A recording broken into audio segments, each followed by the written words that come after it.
കർത്താവിനെ കൺമുമ്പിൽ കണ്ടിട്ട് ഓടുവാണെങ്കിൽ ഒരു ഗുണം എന്താണെന്നറിയാവോ? അവൻ വാഗ്ദാനങ്ങളിൽ വിശ്വസ്തനാണ്. അവൻ നമ്മുടെ വിശ്വാസത്തിന്റെ നാഥനും പൂർണ്ണതയിലെത്തിക്കാൻ കഴിവുള്ളവനുമാണ്. ആ ഓട്ടത്തിന് പ്രത്യേകത ഉണ്ട്. എന്നാണെന്നറിയാവോ? എന്തെല്ലാം അനുഭവങ്ങൾ ഉണ്ടെങ്കിലും വിശ്വാസം തളരില്ല. വിശ്വാസം തളരാത്തത് കൊണ്ട് എൻ്റെ ആത്മധൈര്യം പോകില്ല. ആത്മധൈര്യം പോകാത്തത് കൊണ്ട് മനസ്സ് തളരില്ല. മനസ്സ് തളരാത്തത് കൊണ്ട് നിരാശയില്ല, ആകുലതകളില്ല, അസ്വസ്ഥതകളില്ല. അതായത് ഈ വിശ്വാസത്തിന്റെ നാഥനായ കർത്താവിനെ കൺമുമ്പിൽ കണ്ടിട്ട് ഓടുന്ന ഭർത്താവിനെ അല്ല, മക്കളെ അല്ല, അച്ഛന്മാരെ അല്ല, സിസ്റ്റേഴ്സിനെ അല്ല, ഒന്നുമല്ല.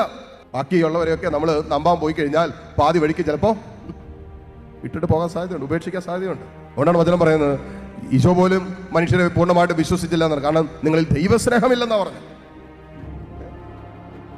അപ്പൊ കർത്താവിനെ കൺമുമ്പിൽ കണ്ടു കഴിഞ്ഞാൽ ബാക്കി ആര് വീണു പോയാലും നമുക്ക് കുഴപ്പമില്ല. കാരണം എന്താ? എൻ്റെ കർത്താവ് എൻ്റെ കൺമുമ്പിലുണ്ട്.